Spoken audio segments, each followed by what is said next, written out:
এসেছে অপয়া মেয়ে জল নিতে। কি রে, তোর মুখে কি একটুও লজ্জা নেই? মা বাপকে তো ছোটবেলাতেই গিলে খেয়েছিস, এখন আছে শুধু একমাত্র দাদিমা, তাকেও কি গিলে খাবি না কি রে? আমরা যখন জল নিতে আসব তখন তুই জল নিতে আসবি না, বুঝলি? কেন গো কাকিমা, আমি তোমাদের কি ক্ষতি করেছি বলো তো? আমাকে তোমরা সারাক্ষণ কেন এত অপমান করো? ছোটবেলায় আমার মা বাবা মরে গিয়েছে, তার জন্য সারাক্ষণ খালি আমাকে কেন তোমরা দোষারোপ করো? এতে আমার কি দোষ আছে বলো তো? বাবা গো, আবার মুখে মুখে তর্ক! তোর মুখ দেখলে তো অযাত্রা হয়। তুই ঘর থেকে কেন বের হোস বলতো? এই অপয়া অনাথের মুখ দেখলে যে আমাদের অনর্থ হবে। চলো চলো চলো সবাই এখান থেকে।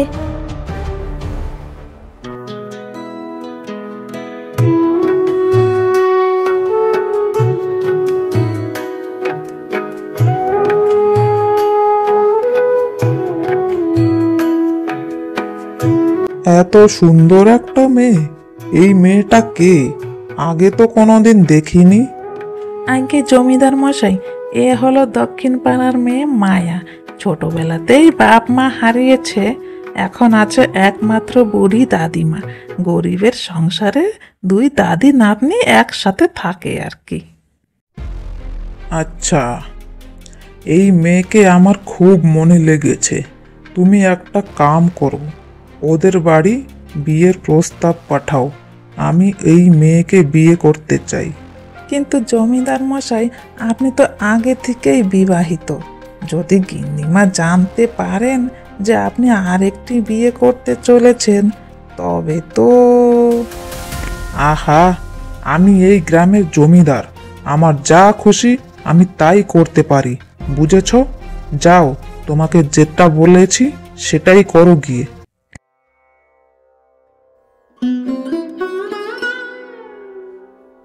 কি রে হতচ্চারি, এতক্ষণ লাগলো তোর জল আনতে? বেলা যে মাথায় উঠলো, রান্না বাড়া কখন করবি শুনি?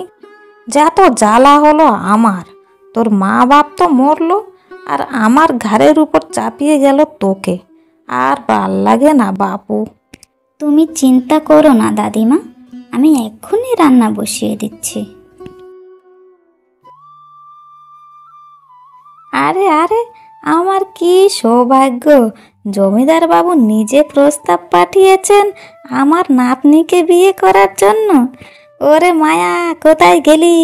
আয় দেখে যা, তোর ভাগ্য খুলে গিয়েছে। দেখে যা দেখে যা। কি হয়েছে দাদিমা, আমাকে ডাকছো কেন?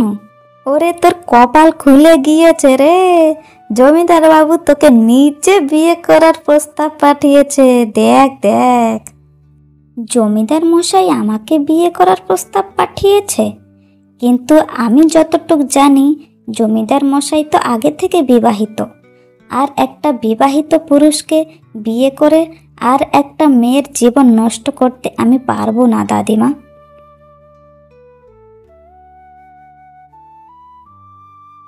দেখুন, জমিদার মশাই নিজে আপনার নাতনিকে বিয়ে করতে চেয়েছেন।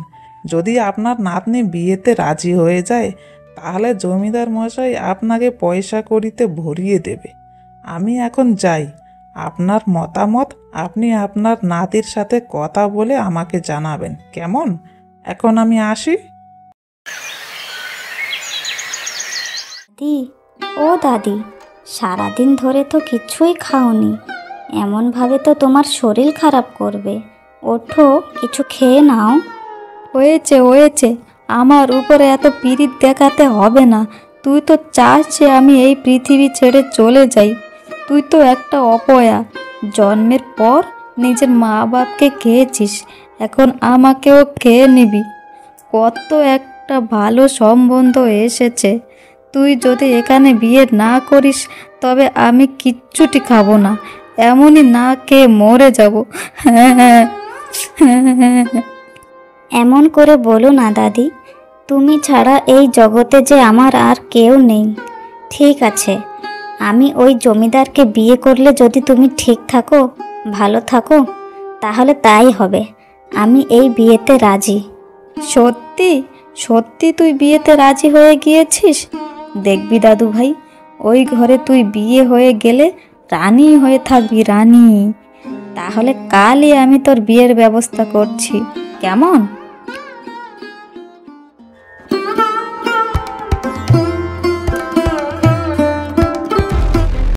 আমার কি সর্বনাশ হলো গো! অবশেষে তুমি আমার ঘরে সতীন নিয়ে এলে।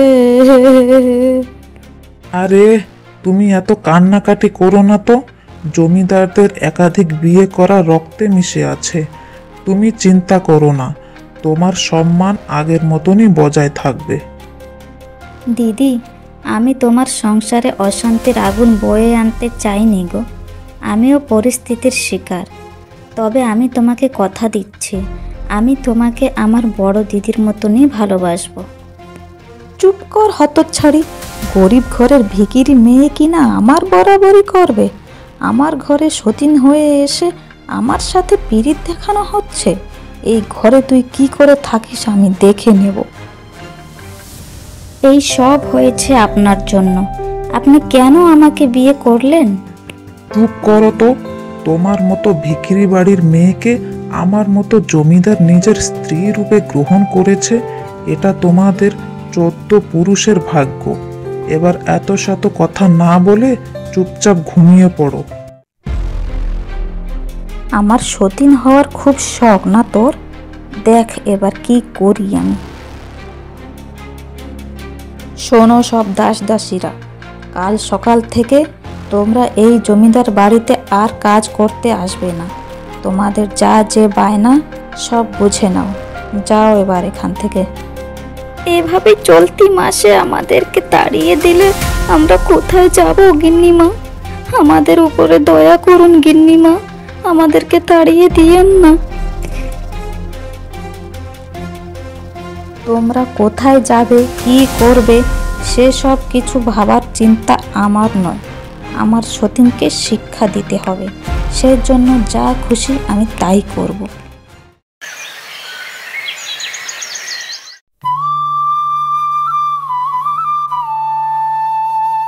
কি ব্যাপার দিদি? শুনলাম তুমি এই বাড়ির সকল দাস দাসীদের তাড়িয়ে দিচ্ছ। এমনটা কেন করছো দিদি? তোর মতো ভিখিরি মেয়েকে এখন আমার জবাবদারি করতে হবে? আমি আমার স্বামীর ঘরে কি করব কি না করব সেটা পুরোপুরি আমার ব্যাপার। ঠিক আছে, তাহলে শুনে রাখ। তোর মতো ভিখিরি মেয়েকে আমার স্বামী বিয়ে করে এই বাড়িতে এনেছে, তাহলে আর টাকা খরচা করে দাস দাসী রেখে কি হবে? সব কাজ আজ থেকে তুই করবি। ও, এই কথা তো। ঠিক আছে, আমি সব কাম করে দেব দিদি, তুমি কিচ্ছু চিন্তা করো না। যাক বাবা, সব রান্না হয়ে গিয়েছে। এই তরকারিটা জাল হতে হতে যাই, আমি অন্য কামগুলো সেরে ফেলি।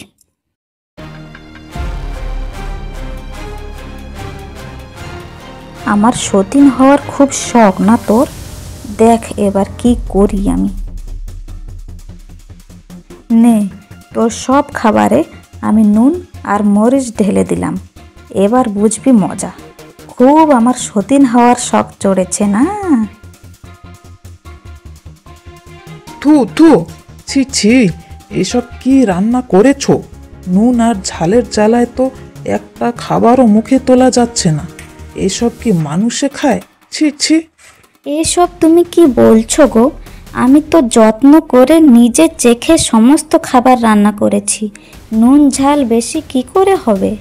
দেখেছো, গরিব ঘরের মেয়েকে বিয়ে করলে এমনটাই হয়। একে তো ভুল করেছে, তার উপর আবার মুখে মুখে তর্ক করছে। হয়েছে হয়েছে, সব খাবারে নুন আর ঝাল দিয়ে আমাদেরকে মারতে চাও নাকি? রান্নাবান্না জানো না? শেখোনি কিছু? আমায় ক্ষমা করে দাও, এই বাড়িতে আমার প্রথম রান্না তো, হয়তো তাই একটু উল্টাপাল্টা হয়ে গিয়েছে। আমায় ক্ষমা করে দিও।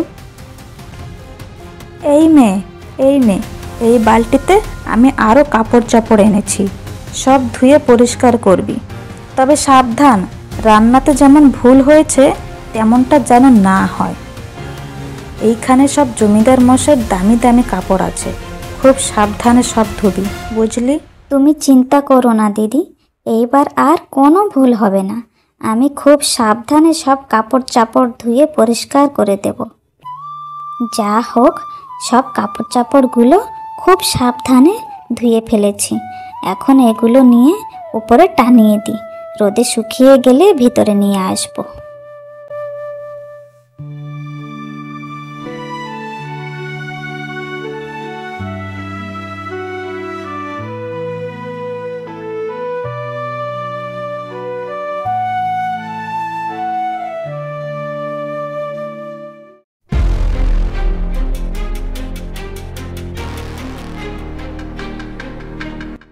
আমার সতীন হওয়ার খুব শখ না তোর?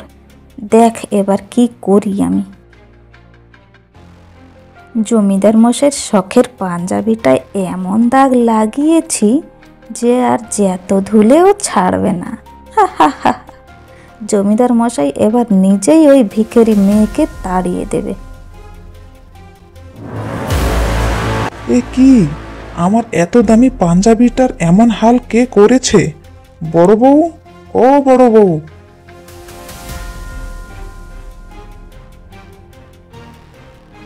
কি হলো? এমন চিৎকার করে কেন ডাকছো আমাকে? আমার এই শখের পাঞ্জাবিটার এমন হাল কে করেছে আমি জানতে চাই। কে আর করবে? তোমার ওই গরিব ভিখারি ছোট বউ তো আজ সব কাপড় চাপড় ধুয়েছে, ওকেই জিজ্ঞেস করো। ছোট বউ, ও ছোট বউ। কি হয়েছে গো, আমাকে ডেকেছো? এটা কি কি হাল করেছো আমার শখের পাঞ্জাবিটার? কিন্তু আমি তো খুব সাবধানে কাপড় চাপড়গুলো ধুয়েছি, তখন তো কোনো দাগ ছিল না এতে। ও হো হো হো, তো দাগ কি পাঞ্জাবিটাতে উড়ে উড়ে এসে লেগে গিয়েছে? সব তুমি জেনে বুঝে করছো যাতে তোমাকে আর কোনো কাম না করতে হয়। আমি কি কিছু বুঝি না তাই ভাবছো? হয়েছে হয়েছে, তোমার সম্মতি বিনা তোমাকে বিয়ে করেছে বলে তুমি এত নিচে নেমে গিয়েছো? তোমার মতো গরিব ঘরের মেয়েকে বিয়ে করাটাই আমার সব থেকে বড় ভুল। চলে যাও, চলে যাও তুমি এখান থেকে। আমি এই বাড়িতে তোমার মুখও দেখতে চাই না। এ আপনি কি বলছেন? আমাকে বাড়ি থেকে তাড়িয়ে দিচ্ছেন? দয়া করে আমার এত বড় সর্বনাশ করবেন না। আমি অনেক গরিব ঘরের মেয়ে, এই সংসার থেকে তাড়িয়ে দিলে যে আমি কোথাও মুখ দেখাতে পারবো না। আমাকে তাড়িয়ে দিবেন না, দয়া করুন আমার উপরে। চুপ কর হতচ্ছাড়ি, একটার পর একটা ভুল করে চলেছিস। আর কান্নাকাটি করে লাভ নেই, আর তোকে এই বাড়িতে রাখা চলবে না। বেরিয়ে যা বলছে এখান থেকে। বিশ্বাস করো দাদি, আমি অনেক চেষ্টা করেছি, কিন্তু ওরা আমাকে ওই বাড়িতে আর থাকতে দিল না। হায় বিধাতা, এখন আমি এই লোক সমাজে কি করে মুখ দেখাবো? জন্মের পর থেকে তুই শুধু সবাইকে কষ্টই দিয়ে এসেছিস। হায়।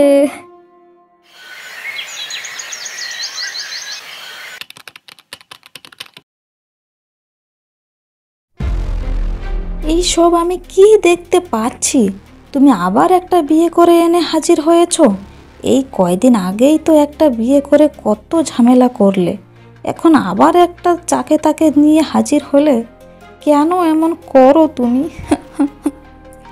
আহা গিন্নি, তোমাকে কতবার বলেছি একাধিক বিয়ে করা জমিদারদের রক্তে মিশে থাকে। সবসময় তুমি এত আধিক্যতা কেন দেখাও বলো তো? যা তা তুলে এনেছো এমন তুমি কাকে বলছো? তুমি কি জানো আমার বাবা মস্ত বড় একটা ব্যবসায়ী, আর আমার বিয়েতে অনেক ধন সম্পত্তি দিয়েছে। আমার সামনে একটু মুখ সামলে কথা বলবে। হ্যাঁ গো, তোমার সামনে আমাকে যা তা বললো, তুমি কিছু বলবে না? হ্যাঁ দেখো বড় বউ, এর আগে আমি একটা নিচু জাতের মেয়েকে বিয়ে করেছিলাম। তুমি তার সাথে যা নয় তাই ব্যবহার করেছো, আমি কিচ্ছু বলিনি। কিন্তু আমার নতুন বউ দেখতে যেমন সুন্দর, পয়সা করিতেও তেমনই ধনী, তাই তাকে কিচ্ছু বলবে না। ও যেমনটা বলবে তোমাকেও তেমনটাই করতে হবে, বুঝেছো? কত কিছু না করে আগের সতীনটাকে তাড়ালাম, এখন তো দেখছি আর একটা সতীন এসে ঘাড়ে চেপেছে, আর এ তো আসতে না আসতে আমার উপরে রোব দেখাচ্ছে। একেও তাড়াতে হবে। এত বেলা তো হলো, এখনো বসে আছো দেখছি। তা সকালের নাস্তাটা কে বানাবে শুনি? যাও যাও, তাড়াতাড়ি রান্নাঘরে যাও। হ্যাঁ, তুমি কি পাগল হয়েছ? আমি হলাম বড় ঘরের মেয়ে, রান্নাঘরের চৌকাঠেও কোনোদিন পা রাখিনি, আর এখন জমিদার স্বামীকে বিয়ে করে রান্না করতে হবে? এই বাড়িতে নতুন যে আসে সেই ঘরের সব কাম করে, সুতরাং ঘরের সব কাম তোমাকেই করতে হবে। যাও যাও বলছি। আমার পক্ষে এইসব ঝি চাকরের কাম করা সম্ভব নয়, এইসব কাম তোমাকেই করতে হবে। হ্যাঁ গো, তুমি কিছু বলছো না কেন?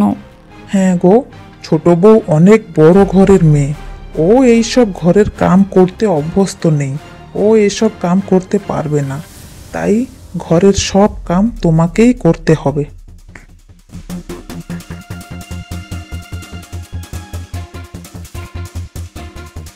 দেখো বড় বউ, তোমাকে যেহেতু এবারের সব কাম করতে হয়, তোমার পরনে এত ভালো কাপড় গহনা মানায় না। এইসব তোমার কাছে থাকলে তো খারাপ হয়ে যাবে, এসব তুমি আমাকে দিয়ে দাও। এই ঘরে একটা কালে আমি রানী হয়ে থাকতাম, তুমি এসে আমাকে ঝি বানিয়ে ফেলেছ। এখন আমার যে কয়েকটা গহনা আর ভালো কাপড় আছে সেসব কিছু নিয়ে নেবে বলছো? আমি কিছুতেই দেব না। চলে যাও, চলে যাও এখান থেকে তুমি। কি বললে, কি বললে? তুমি আমার মুখে মুখে তর্ক করছো? আমি চাইলে তোমাকে এই ঘর থেকে তাড়িয়ে দিতে পারি, জানো তো? জমিদার মশাই আমার কথাই সব করে। তুমি যদি ঘর ছাড়া হতে না চাও, তাহলে আমি যেমনটা বলছি তেমনটা করো। না না, দয়া করে আমাকে ঘর থেকে তাড়িয়ে দিও না। তুমি যেমনটা বলবে আমি তেমনই করব, কিন্তু আমাকে এই বাড়ি থেকে খেদিও না।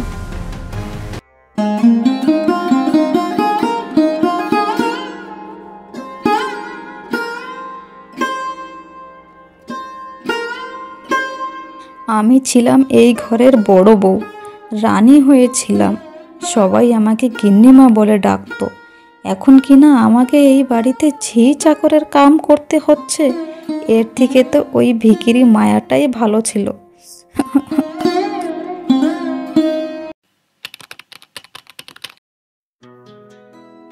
আজ আমি ভীষণ খুশি। আমার দুটো বউ যে সুখ দিতে পারে নাই, তুমি আমাকে সে সুখ দিতে চলেছ। আমি বাবা হতে চলেছি। বলো ছোট বউ, তুমি কি চাও? আজ তুমি যা চাবে আমি তোমাকে তাই দেব। আমি চাই আপনার সমস্ত সম্পত্তি আমার নামে করে দিন, আর বড় বউকে এই ঘর থেকে তাড়িয়ে দিন। কিন্তু আমি আমার সব সম্পত্তি তোমার নামে কেন করে দিব? তুমি কি আমায় বিশ্বাস করো না? আর বড় বউ তো এই বাড়িতে আছে, বেশ ঝি চাকরের কাম সব করে দিচ্ছে। কি অসুবিধা হচ্ছে তাতে? দেখুন, আপনার চরিত্রের কোনো ঠিক ঠিকানা নেই। কবে আবার একটা বিয়ে করে নিয়ে ঘরে চলে আসবেন? আমি আমার সন্তানের ভবিষ্যতের জন্য সমস্ত সম্পত্তি আমার নামে করে নিতে চাই। আর বড় বউ ঝি চাকরের কামে আসে সত্যি, কিন্তু আমি চাই না আমার সন্তানের ওপর সতীনের ছায়া পড়ুক, তাই তাকে তাড়িয়ে দিবেন, এটাই আমি চাই। আচ্ছা, তবে তাই হোক। তুমি যা চাইবে তাই হবে। তোমরা যখন যা বলছো আমি মুখ বুজে সব করছি। ঠিক করে খেতে দিচ্ছ না, ভালো পড়তে দিচ্ছ না, তবু আমি কিছু বলছি না। তারপরও তোমরা আমায় তাড়িয়ে দিচ্ছ কেন? এমনটা কেন করছো তোমরা? দয়া করো, দয়া করো আমার উপরে, আমাকে তাড়িয়ে দিও না। দেখো, আমি চাই না আমার সন্তানের উপর সতীনের ছায়া পড়ুক, তাই তোমাকে এই বাড়ি ছেড়ে চলে যেতে হবে। দেখো বড় বউ, আমার ছোট বউ যেমনটা বলবে তেমনই হবে। তাছাড়া এতদিন তো হলো, তুমি আমায় বাবা হওয়ার সুসংবাদ তো দিতে পারোনি। আমার ছোট বউ আমায় সেই সুখ দিতে পেরেছে, তাই তার কথাই চলবে। বেরিয়ে যাও, বেরিয়ে যাও এখান থেকে তুমি। আজ তোমরা আমার সাথে যেই অন্যায় করছো একদিন সময় তোমাদেরকে সেই সব ফিরিয়ে দেবে। দেখে নিও তোমরা, তোমাদের পাপের শাস্তি তোমরা নিশ্চয় পাবে। আমি যাচ্ছি এখান থেকে, আর ফিরবো না।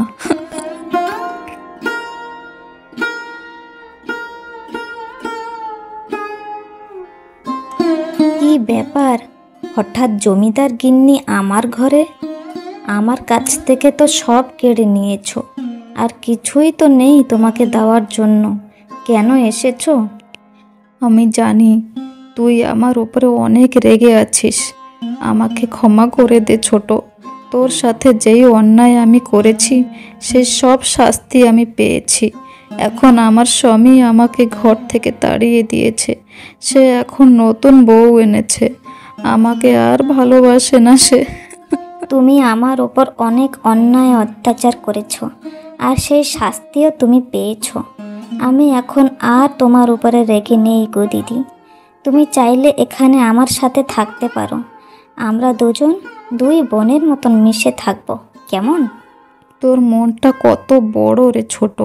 একটা সময় আমি তোকে আমার বাড়ি থেকে তাড়িয়ে দিয়েছিলাম, এখন তুই আমাকে তোর বাড়িতে জায়গা দিলি। আমি তোর ঋণ কখনো শোধ করতে পারবো না রে বোন।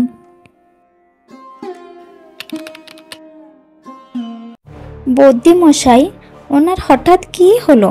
উনি এক সপ্তাহ ধরে উঠতে পারছেন না, কিছু খেতে পারছেন না।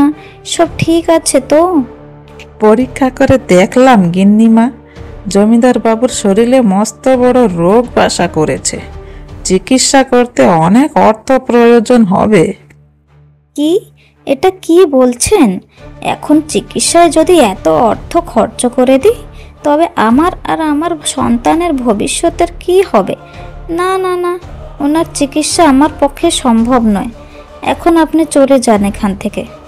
এ আপনি কি বলছেন গিন্নিমা? জমিদার বাবুর চিকিৎসা না করলে যে উনি মারা যাবেন। ওসব নিয়ে আপনাকে ভাবতে হবে না। আমার স্বামীর কথা আমি বুঝে নেব। এখন আপনি আসেন এখান থেকে। কি হলো জমিদার মশাই, এই বয়সে প্রাণ হারালেন? হায় হায় রে, হায় হায়।